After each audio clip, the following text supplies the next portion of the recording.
जो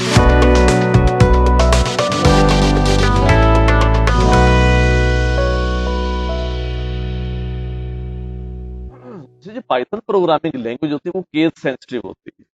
case sensitive का मतलब ये होता है कि अगर आपने किसी जगह पे बड़ी एबीसी में या अपर केस में कोई वेरिएबल लिया है, तो उसको दोबारा अगर लोअर केस में वेरिएबल को यूज करते हैं तो वो डिफरेंट नेम के तौर पर बिहेव करेगा। वो कहेगा पीछे डिफरेंट वेरिएबल नेम है। जैसे मैंने सिटी लाहौर को प्रिंट कर उसने प्रिंट कर दिया, दोबारा मैंने कैपिटल सी के साथ सिटी लिख दिया, तो उसने कह दिया भाई जो कैपिटल सिटी वाला वेरिएबल है डिफरेंट वेरिएबल है, मैं आपने इसको डिफाइन नहीं किया, इसलिए मैं इसको नहीं जानता। मैं इसको भी जरा परफॉर्म करके हम देख लेते हैं। हमने इसी को ले लेते हैं, ये वाला जो मैंने पहले कमेंट कर दूं, इसको मैंने कमेंट कर दिया कंट्रोल 1 से। और यहाँ पर मैं वेरिएबल लेता हूँ जी। वेरिएबल लिया मैंने सिटी। सिटी सिटी को मैंने लाहौर मेंशन कर दिया, लाहौर। अब जो लाहौर मैंने मेंशन किया, नीचे प्रिंट करवाता हूँ। प्रिंट, जैसे मैंने प्रिंट कमांड यूज की है, प्रिंट सिटी, तो मैं इसको रन किया तो उसने मुझे आउटपुट दे देती, आउटपुट प्रोड्यूस करती। अगर मैं कहता हूँ नहीं मुझे जो प्रिंट करवाना है कैपिटल सी के साथ, कैपिटल सी, तो वो मुझे कैपिटल सी के साथ वो प्रिंट नहीं करता। वो कहता है जो कैपिटल सी के सिटी लिखा was not defined. It's mean आपने जो ऊपर सिटी यूज किया है वो स्मॉल सी के साथ यूज किया था, और नीचे आप स्मॉल सी के साथ ही यूज करेंगे। तो इट्स मीन जो पाइथन प्रोग्रामिंग लैंग्वेज होती है वो केस सेंसिटिव होती है। जो वेरिएबल नेम हम यूज कर रहे हैं वो केस सेंसिटिव है। अगर आपने स्मॉल सी के साथ कहीं वेरिएबल डिफाइन किया तो स्मॉल सी के साथ ही यूज करोगे, या लोअर केस में किया तो लोअर केस में, अपर केस तो अपर केस में। अगर आप वो केस चेंज कर देते हैं या वो चेंज, तो वो एज ए डिफरेंट वेरिएबल के तौर पर उसको कंसिडर करता है। तो वो कहता है कि जो वेरिएबल आपने ऊपर डिफाइन नहीं किया, इसलिए एरर का मैसेज वो जनरेट कर देता है। हमने वेरिएबल्स को भी लर्न कर लिया कि ये हम case sensitive, Python programming language है वो केस सेंसिटिव है। अगर आपने अपर केस में वो कोई वेरिएबल डिफाइन किया है, बाद में उसको लोअर केस में यूज करना चाहते हैं, तो वो एरर का मैसेज देगा। अच्छा, keyboard can not be use. कुछ रिजर्व वर्ड होते हैं पाइथन प्रोग्रामिंग लैंग्वेज के, जिसकी ऑलरेडी मीनिंग डिफाइंड होती है पाइथन में। हम उन रिजर्व वर्ड को हम यूज नहीं कर सकते एज ए वेरिएबल नेम। तो अगर हमने चेक करने हो कि कौन कौन से रिजर्व वर्ड हैं पाइथन में, तो हम मैंने वो दो दो लाइनों का कोड यहाँ पर लिखा है, import keyword print keyword dot के डब्ल्यू लिस्ट। के डब्ल्यू लिस्ट को मैंने यहाँ पर मेंशन कर दिया। तो मेरे पास जो के डब्ल्यू का मैंने एट्रीब्यूट यहाँ पर दिया, तो जितने भी मेरे पास वो रिजर्व वर्ड थे पाइथन के, उसकी लिस्ट मुझे यहाँ पर डिस्प्ले कर देता है। जी अभी हम आपको डिस्प्ले करवा देते हैं। जी मैंने यहाँ पर लिखा इंपोर्ट। जी मैंने एक मॉड्यूल इंपोर्ट कर रहा हूँ कीवर्ड के नाम से, जी कीवर्ड। देन मैं प्रिंट करवा रहा हूँ, प्रिंट जी। इस जो मॉड्यूल मैंने इंपोर्ट किया है की कीवर्ड का, इसमें इस मॉड्यूल में एक एट्रीब्यूट है के डब्ल्यू लिस्ट का, के डब्ल्यू लिस्ट। अच्छा, इस एट्रीब्यूट्स को जैसे मैं जहां पर मेंशन करता हूं, मैं इसको रन किया, तो ये जहां पर व्यू करें, जितने ऑल पॉसिबल मेरे पास उसके रिजर्व वर्ड हैं, की वर्ड हैं, जैसे कि फॉल्स है, नन है, ट्रू है, अंडरस्कोर, पेज पार्सर है, एंड है, एज है, एजेड है, सिंक है, अवेट है, ये सारे के सारे रिजर्व वर्ड हैं। तो इन रिजर्व वर्ड को हम as a variable name use नहीं कर सकते, क्योंकि इनकी ऑलरेडी वैल्यूज डिफाइंड होती हैं। अच्छा, इसमें अगर चेक करना हो कितने रिजर्व वर्ड हैं, तो मैं आप लोगों को यहाँ से इसकी लेंथ का फंक्शन है LEN, लेंथ का फंक्शन हम यूज कर लें, LEN। तो लेंथ का फंक्शन है, ये टोटल जो मेरे पास रिजर्व वर्ड की लिस्ट आई उसके मुझे डिस्प्ले कर देगा। ये मेरे पास टोटल 36 रिजर्व वर्ड है। आपके पास जो डिपेंडिंग अपॉन जो पाइथन का जो वर्जन पे डिपेंड करते हुए इसके वो साइज 35 या 36 37 हो सकते हैं। इस पे आपने वरी नहीं होना। अच्छा, मैंने कहा था कि रिजर्व वर्ड को हम इसको as a variable name use नहीं कर सकते। इसको जरा चेक कर लें कि वाकई ऐसा है। यहाँ पर एक रिजर्व वर्ड मैंने पहले रिजर्व वर्ड ले लिया, फॉल्स, FAL। फॉल्स के अंदर मैंने एक वैल्यू स्टोर करवा दी है 23। अब मैं चेक करना चाहता हूँ। अच्छा, प्रिंट फॉल्स। जी, जैसे मैंने इसको प्रिंट करवा के मैं इसको रन करवाता हूँ, तो उसने मुझे यहाँ पर क्या मेंशन कर दिया जी, can not assign to false. मैं फॉल्स को वैल्यू साइन नहीं कर सकता। डन हो गया जी। अच्छा, एक और बात बता दूं, यहाँ पर जो सिंबल आ जाता है ना, आप किस कह रहे हैं, वो क्रॉस वाला सिंबल जो आता है रेड रेड शेड में, तो इट्स मीन आप यहाँ इस लाइन में गड़बड़ कर दी है, इस लाइन में कोई एरर है। अच्छा जी, लास्ट टाइम मैं ट्रेनिंग करवा रहा था, तो हम रिजर्व वर्ड को ऐसे वेरिएबल नेम यूज नहीं कर सकते। मैंने ऐसे कह दिया कि फॉल्स आप लिखकर उसमें कोई वैल्यू साइन करवाएं, तो सभी जो स्टूडेंट थे उन्होंने कहा कि सर इस पे तो आउटपुट नहीं आ रही, एरर आ रहा है जी। एक बच्चे ने हैंड रेज किया, सर सर मैंने कर लिया। I am very really very shock, यार इसने कैसे कर लिया। तो मैं बकायदा चल के उस बच्चे के पास जाता हूँ, मैं क्या बेटा दिखाओ यार क्या किया आपने। जब मैंने उससे पूछा तो उसने स्मॉल एफ के साथ किया हुआ था। तो जैसे स्मॉल एफ के साथ मैंने देखा, उसको प्रिंट करवाया, तो स्मॉल एफ के साथ तो प्रिंट हो रहा है। तो जी स्मॉल एफ के साथ क्यों प्रिंट हो गया, मैं पहले बता चुका हूँ, पाइथन जो है वो केस सेंसिटिव है। अगर आप स्मॉल एफ के साथ करते हैं तो डिफरेंट नेम के तौर पर यूज होगा, डिफरेंट वेरिएबल्स के तौर पर यूज होगा। स्मॉल एफ के साथ फॉल्स रिजर्व वर्ड नहीं है, ये हम पहले केस सेंसिटिव में डिस्कस कर चुके हैं। तो आप स्पेल चेंज करके आप उस वेरिएबल को यूज कर सकते हैं अगर कोई इमरजेंसी नहीं है तो। अच्छा, इसमें एक असाइनिंग एंड रीअसाइनिंग वेरिएबल, ये एक बड़ा प्लस पॉइंट है कि वेरिएबल में एक वैल्यू असाइन करवा दी है। वो वैल्यू जो असाइन करवाई थी वो थी 42।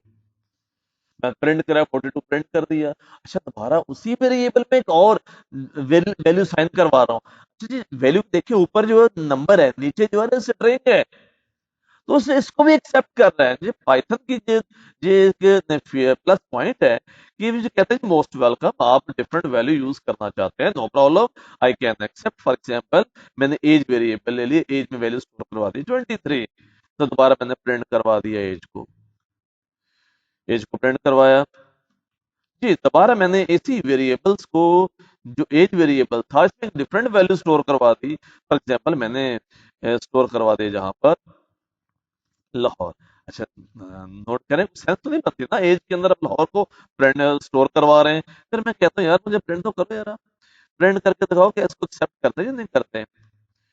तो मैंने इसको प्रिंट करवा दिया, एज को मैंने कहा प्रिंट किया जी। मैं इसको रन करता हूँ, जरा चेक करें। लें जी, उसने 23 भी प्रिंट कर दिया, 20 लाहौर भी प्रिंट कर दिया।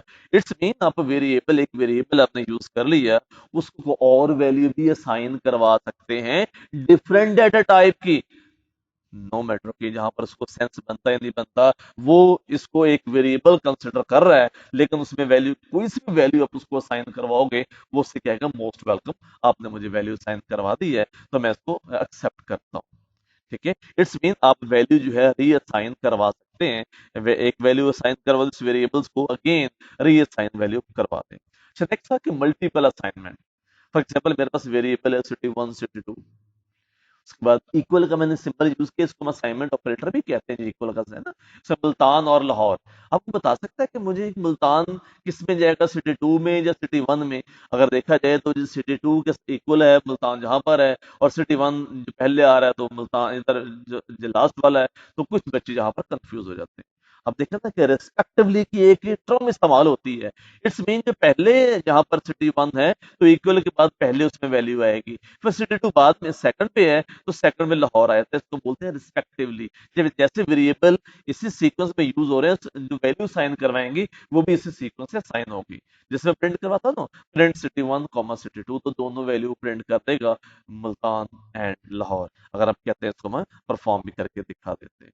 फॉर एग्जाम्पल, मैंने जो मल्टीपल असाइनमेंट करवा रहा हूँ, सिटी 1 है कॉमा सिटी 2 है, इज इक्वल टू, पहले मैंने करवा दिया मुल्तान, मुल्तान है, दूसरे मैंने इसको जहां पर लाहौर करवा दी है। अब मैं इसको जरा प्रिंट करवाता हूँ कि मुझे वो प्रिंट करे, क्या वो प्रिंट कर रहा है या नहीं कर रहा, तो एक्सेप्ट कर रहा है नहीं कर रहा।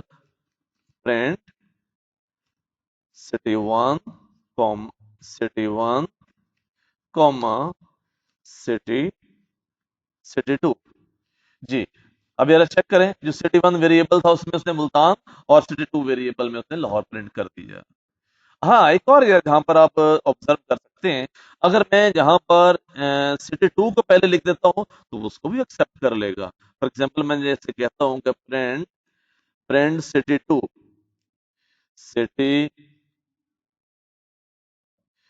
सिटी टू, इसको सिर्फ प्रिंट कर दो भाई, तो वो इसको भी प्रिंट कर देगा अकेला लाहौर। अच्छा, इसके बाद में अगर मैं कहता हूँ कि नहीं मुझे सिटी वन भी प्रिंट करवाना है, सिटी वन जिस तरह प्रिंट करवाते हैं उसी सीक्वेंस से उसको प्रिंट भी कर देगा, जिस सिटी वन भी उसने प्रिंट कर दिया।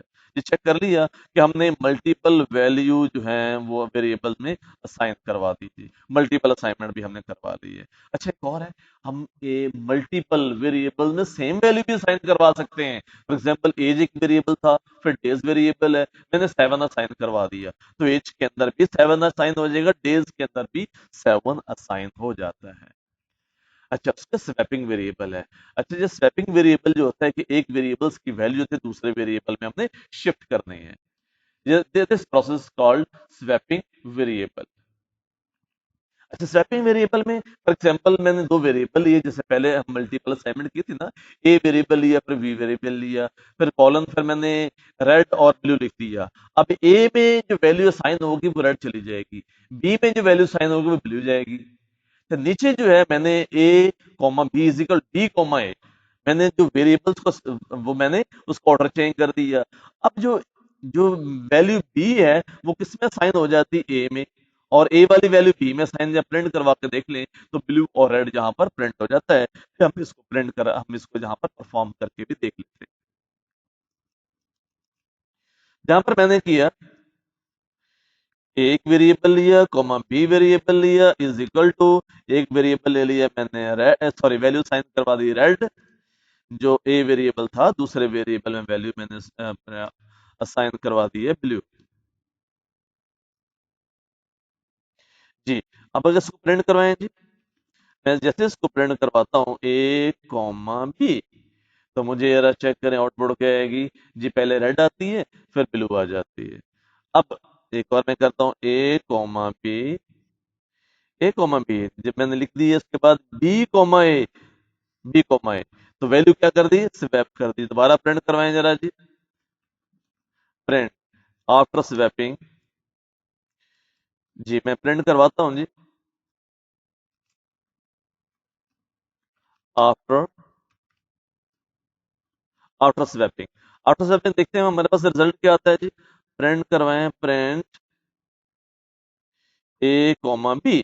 अब सेम कमांड मैंने लिखी है ना प्रिंट 27 वाली और 2030 पे, मैं दोबारा इसको रन करता हूँ, जरा चेक करें पहले क्या था, ए में रेड था ब्लू था, फिर आफ्टर स्वैपिंग ए में ब्लू आ जाता है और बी में रेड आ जाता है। अभी हमने लर्न कर लिया कि वैल्यू को कैसे स्वैप करवाना है। अच्छा जी, अगर किसी और प्रोग्रामिंग लैंग्वेज में ये काम करना बड़ा मुश्किल होता है, उसमें थर्ड वेरिएबल हमें लेना पड़ता है, एक की वैल्यू एक वेरिएबल की वैल्यू थर्ड वेरिएबल को बतानी पड़ती है कि यार जी मेरी वैल्यू थोड़ी देर के लिए अपने पास स्टोर कर ले, फिर जो स्टोर उसने थर्ड में करवा दी है, फिर सेकंड वेरिएबल की वैल्यू हमने फर्स्ट वेरिएबल में भी असाइन करवा दी, फिर जो थर्ड वैल्यू जो थी वो सेकंड वेरिएबल में स्टोर करवा देते हैं। इस तरह वो प्रोसेस स्वैप करवाने का होता है किसी और प्रोग्रामिंग लैंग्वेज में। जी, पाइथन में प्लस पॉइंट है कि आप सिंपली वैल्यूज को स्वैप करवा लेते हैं। अच्छा, वेरिएबल को डिलीट करना है, अगर वेरिएबल को डिफाइन कर दिया आप, वेरिएबल को डिलीट करना, फॉर एग्जाम्पल मैंने इसमें से एक वेरिएबल डिलीट कर देता हूँ ए, डेल ए, इसके लिए डेल की कमांड होती है डेल ए। जी, मैंने दोबारा प्रिंट करवाता हूँ, प्रिंट कर दे भाई ए को, ए प्रिंट कर दे, जाके ब्लू आना चाहिए।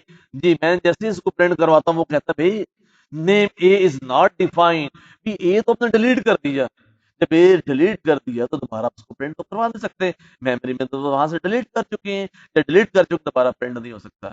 ले जी, आज हमने जो लर्न किया है कि बिल्कुल बिगिनर से, अगर आप बिल्कुल न्यू यूजर हैं, न्यू पाइथन के लर्नर हैं, तो आप इस मेरी जो पाइथन की ट्यूटोरियल की सीरीज मैंने स्टार्ट की है, इसको आप यूज करेंगे, इसको लर्न करेंगे, इसकी प्रैक्टिस करेंगे, क्योंकि मैंने साथ साथ इसकी प्रैक्टिस भी परफॉर्म करवा दी है, तो आप अपनी पाइथन की स्किल्स को इन्हांस कर सकते हैं with in a few days.